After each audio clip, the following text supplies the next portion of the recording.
Magandang araw po. Nandito pa rin po tayo sa summer capital ng Pilipinas, ang Baguio City. Kung maalala nyo po sa ating huling vlog at TikTok videos, nakilala po natin si Kuya Anton, isa sa mga taho vendors dito sa Baguio City. Siyempre, hindi ko na pinalagpas ang pagkakataon na makipagkwentuhan sa kanya.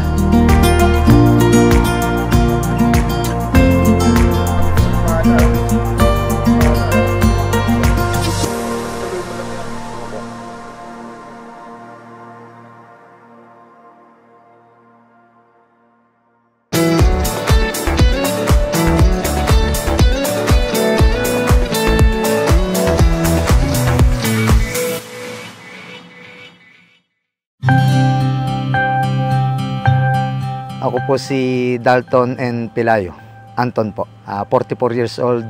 Ako po yung nakatira ngayon sa Barangay Imelda Village, Baguio City. Tubong, Pampanga po. Since siguro po pagdating ko sa Baguio, yun na po yung natutuhan kong trabaho, yung pagtataho po. 8 po kaming magkakapatid. Ako pangapat po sa 8 magkakapatid.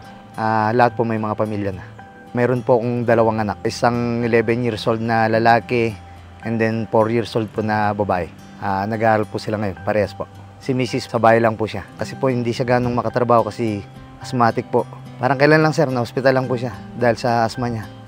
Halos nanigas po yung katawan niya, hindi siya makahinga. Yes po sir. Ako lang pong kasi si Mrs. po wala naman siyang trabaho.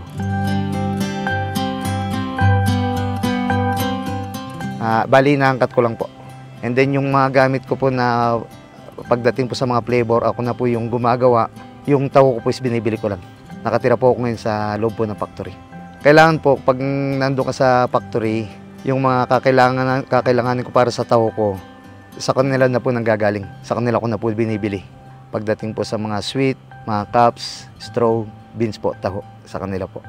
Daily sir, basta lumabas po akong magtinda ng taho, may kaltas na po ako doon. Depende na po sa akin kung mapapaubos ko siya o hindi. Meron po akong kinuwang hulugan na motor. 3 years ko pong hinuhulugan.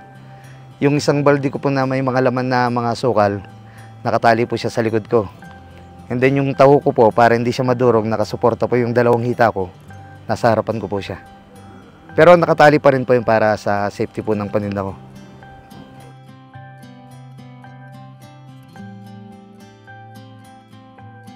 Si mother kasi, hanggat kaya ko, hindi ko siya pinababayaan talaga, si mother. Hanggat kaya ko po, basta't may trabaho po ako, hindi ko siya pinababayaan talagang padalan. Sa Pampanga siya, sir. Last week po bumaba ako, kinumusta ko po siya. Kagabi po, tumawag siya sa akin, nahihilo daw siya. Sabi ko doon sa baka pwede siyang tulungan. Ipa-check up po siya ngayon, kung ano man po yung may tutulong kong gamot, ipadadala ko sa kanya.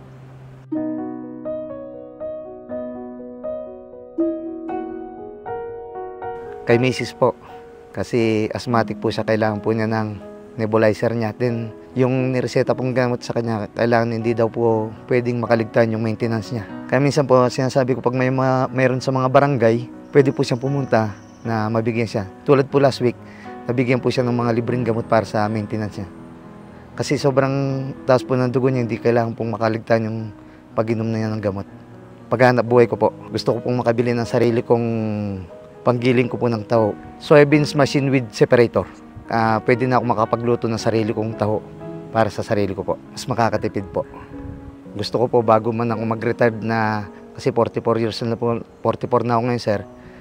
Bago man lang umabot ng 60, hindi ko na po kaya magbuhat ng taho, makapag-ipon po ako para sa mga anak ko, sa pamilya ko po. Para sa ganun naman po, pagtanda ko, makita ko naman yung pinaghirapan ko sa pagtitinda ko ng taho. May makita po akong, yung naipundar ko man lang. Kay mother po talaga. Kasi since maliit po kami sir, sa bukid siya nagtatrabaho. Yung talaga sir, yung naggagapas ng palay. Kasi si mother po hindi siya nakatapos. Binuhay niya po kami sa pagbubukid po niya. Kung matutulungan po, para kay mother sana yung tulad po yung kahit yung mga gamot po niya, pansuporta po ng gamot niya. Kahit simpleng lang po kay nanay ko.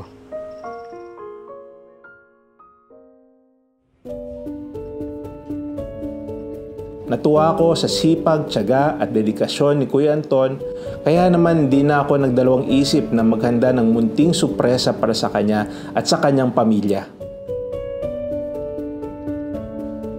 Ay, Anton, kamusta? Good afternoon po, sir. Upo ka muna, upo ka muna. Salamat po. Ayan tayo, kwentuhan lang. Sir. Yung ano po Ikaw lang palang breadwinner ng pamilya, no? Opo.